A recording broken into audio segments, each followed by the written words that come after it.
अस्सलाम नाज़रीन, आप देख रहे हैं प्रोग्राम काशिफ अब्बासी के साथ। ऑडियो लीक्स का सिलसिला जारी है। कल सेहत कार्ड के बारे में एक और ऑडियो लीक मंजर आम पर आई।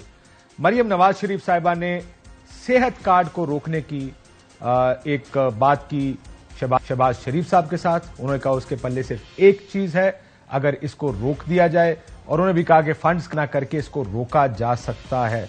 इससे पहले भी आपने देखा एक ऑडियो लीक में उनके दामाद मरियम नवाज शरीफ साहिबा के दामाद की मशीनरी इंडिया से मंगवाने के लिए मरियम नवाज शरीफ साहिबा ने डॉक्टर तौकीर शाह से बात की थी, जिसकी तस्दीक आज कर दी वजीर आजम शहबाज शरीफ साहब ने।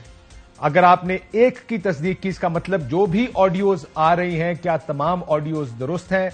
लग ऐसे रहा बादी नजर में कि तमाम ऑडियोज मुसद्दिका है, यानी ये गुफ्तगू हुई है और ये गुफ्तगू लीक हुई है। शहबाज साहब ने आज अपनी प्रेस कॉन्फ्रेंस में कहा कि मुझसे उन्होंने कुछ नहीं कहा, लेकिन पाकिस्तान की पॉलिटिक्स और सियासत में जो इल्जामात सियासतदानों पर लगते हैं वो यही कि ताकतवर बिजनेसमैन, चाहे वो रिश्तेदार हों, पार्टी का हिस्सा हो और पार्टी के फंड करने वाले हों, या वो जो ताकतवर पैसे वाले लोग हैं, वो रिश्तेदारी की बुनियाद पर, ताल्लुकदारी की बुनियाद पर उनका बड़ा काम करने की कोशिश की जाती है कि उनको मफाद मिले किसी तरह सिस्टम से। यही गुफ्तगू कल आपको दिखाई थी। आज सेहत कार्ड के बारे में क्या गुफ्तगू हुई जो लीक आई कल रात को, उसके अंदर गुफ्तगू हुई है, जरा ये भी सुन लीजिए। मेरी समझती हुई हेल्थ कार्ड है, उसको आपको बिल्कुल नहीं करना चाहिए। यहाँ के पास आकर दिखाने के लिए सिवाय हेल्थ कार्ड की कुछ नहीं, और वो तो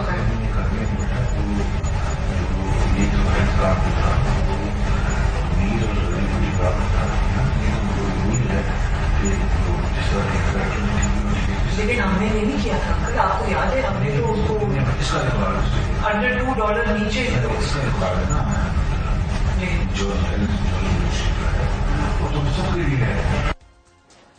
हेल्थ कार्ड यानी सियासत के लिए मफाद आमा का अगर कोई काम है, उसको रोकना भी पड़े तो सियासत के लिए वो जायज है। हेल्थ कार्ड के सिवा इमरान खान के हाथ में कुछ नहीं।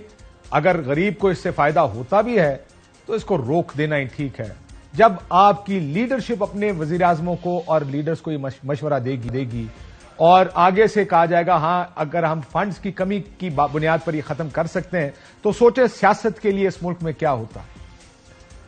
ये पाकिस्तान की पॉलिटिक्स, हम कहते हैं सियासत के सीने में दिल नहीं है, ये मिसालें हैं सियासत के सीने में दिल ना होने की। अक्सर हम सुनते हैं कि पिछली हुकूमत ने एक प्रोजेक्ट शुरू किया और ये माजी की तारीख है, आने वाली हुकूमत उसको या रोक देती है, उस पर अमल दरामद खत्म कर देती है, उस प्रोजेक्ट को कंप्लीट नहीं करने देती या उसको रिवर्स कर देती है, सिर्फ इसलिए कि जब तक ये चलता रहेगा इसका फायदा या मफाद जो इसको शुरू करने वाला उसको होगा।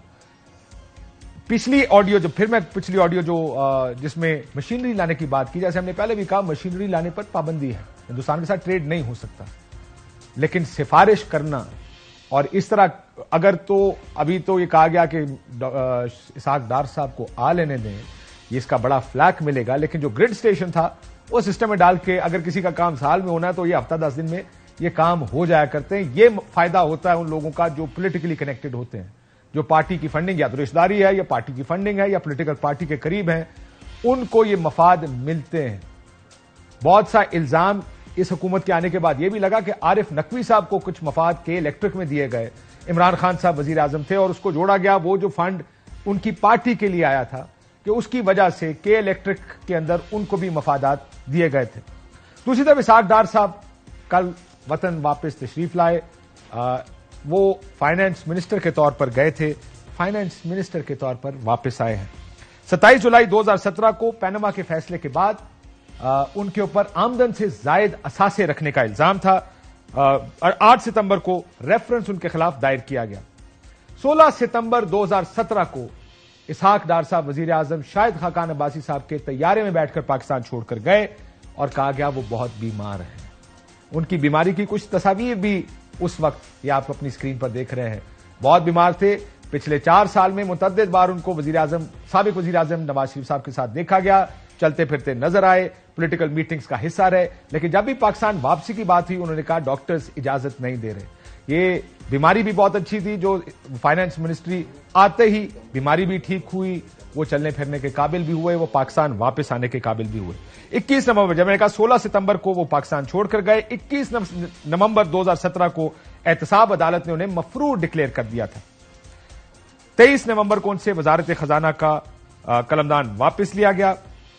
11 दिसंबर 2017 को इश्तिहारी यानी एब्सकॉन्डर इश्तिहारी मुलजिम उनको डिक्लेयर कर दिया गया।